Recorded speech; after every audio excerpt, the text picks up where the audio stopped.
Hey, what's up? This is Joel, and this is my Macintosh SE. Now, I put a picture of this on Facebook, and a couple of people are like, hey, what are you going to do with it? Are you going to like show us actually using it? And I thought to myself, sure, why not? So yeah, let's do some stuff with the old Macintosh SE. All right, so before I kill the lights, let's boot this thing up and watch what that looks like. And I'll hold the microphone up close so you can see what that looks like.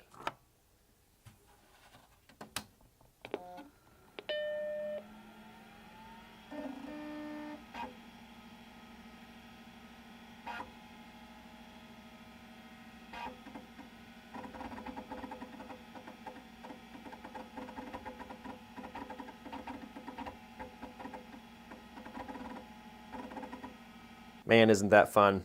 I don't know why, but I just really enjoy watching that thing boot up. Now, one thing I'll say that if you have one of these in storage somewhere, don't leave it in storage. There is a battery that is on the motherboard on these that is prone to exploding and getting battery acid all over the motherboard, which will permanently destroy the machine. So if you have one in storage and you need some help making sure that that's not going to happen, then let me know. I would be more than happy to help you with that. All right, so before I completely kill the lights and focus on the screen, let's put in a floppy disk. And there it is, floppy disk.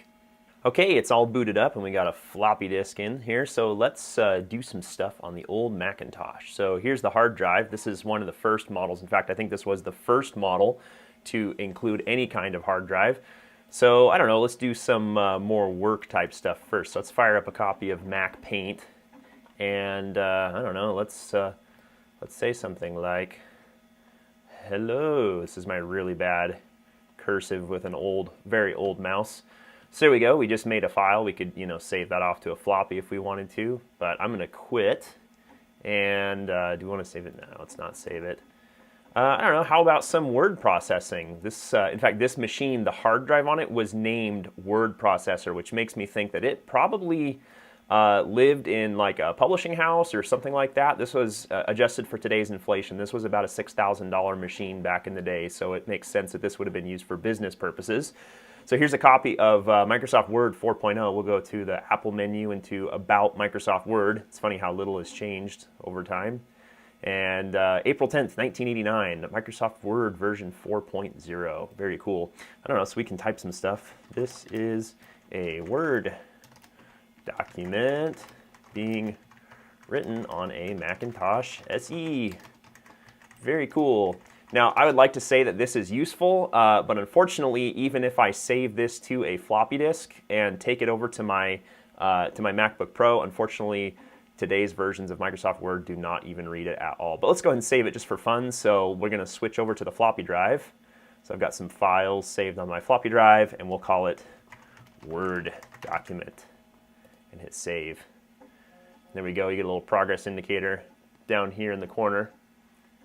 And there we go. We have now written a Word document. So you can do all kinds of stuff with this. You can change fonts. You can do different sizes of fonts. There's some basic formatting and things like that in here.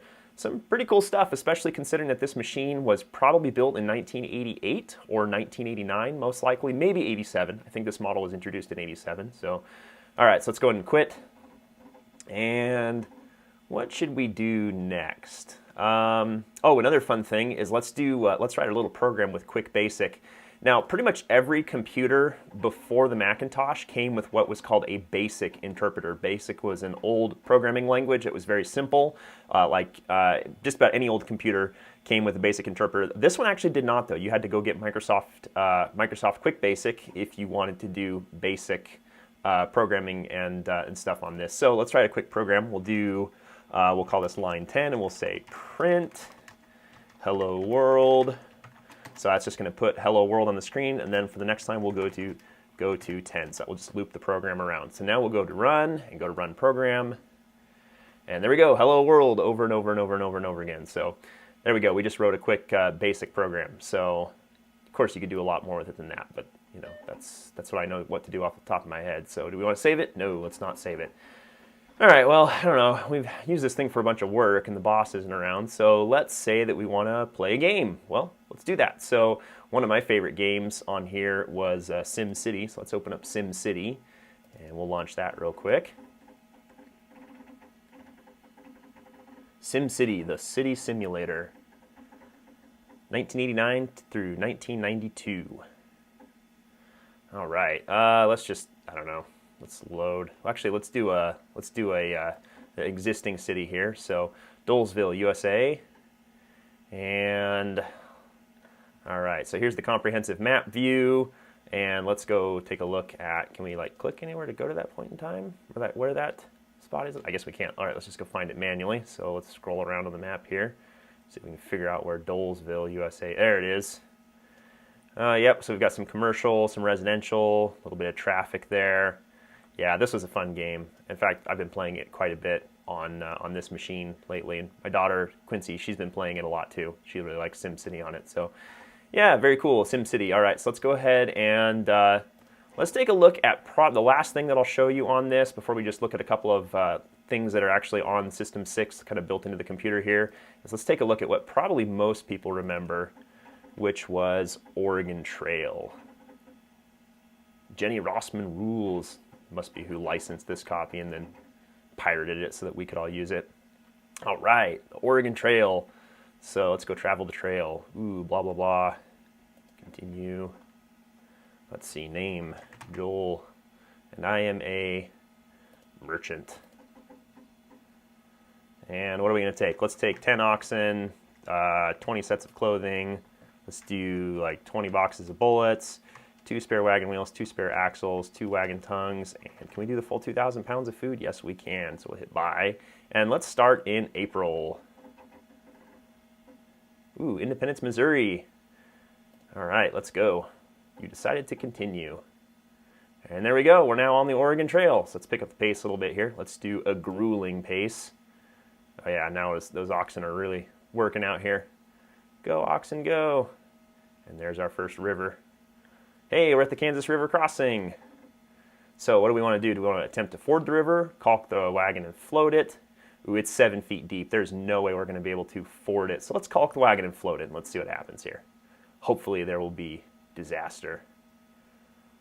And, well, that was boring. We just made it across safely. All right, cool. So that's Oregon Trail. So to kind of finish things up here, let's just take a look at a couple other quick things in System 6, so this is before it was called Mac OS.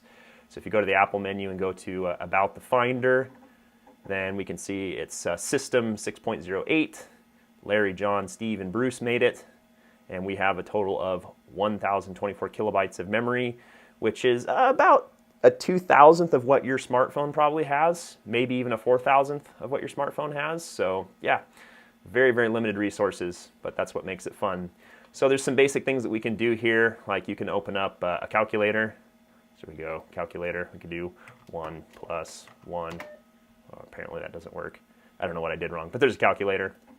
A few other little accessories here. You can go to the control panel, load some stuff up here. Yep, set things like the time. This is 1918, I believe. I don't think it actually works with the 2000s, so that's kind of fun. But yep, keyboard settings, things like that all in here.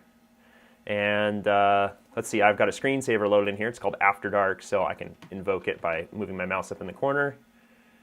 And there we go. Now we have a screensaver, which was actually really important for these old cathode ray tube displays. They will burn in if you display the same image on them for too long. So screensavers actually had like a legit real purpose of keeping your screen from going bad. We don't have that problem with most modern displays though. And what else can we do? Of course, we can go to special, and if we move things around on the desktop, like if we bump floppy disk over here, we could go to clean up desktop, and it'll put that back. Oops, put it over here this time. And then, of course, we can go to special and go to shut down. So let's do that. All right, you may now safely switch off your Macintosh, or you may now switch off your Macintosh safely. It spit out the floppy disk, so that's out and ready to go. So now all that's left to do is turn off the power.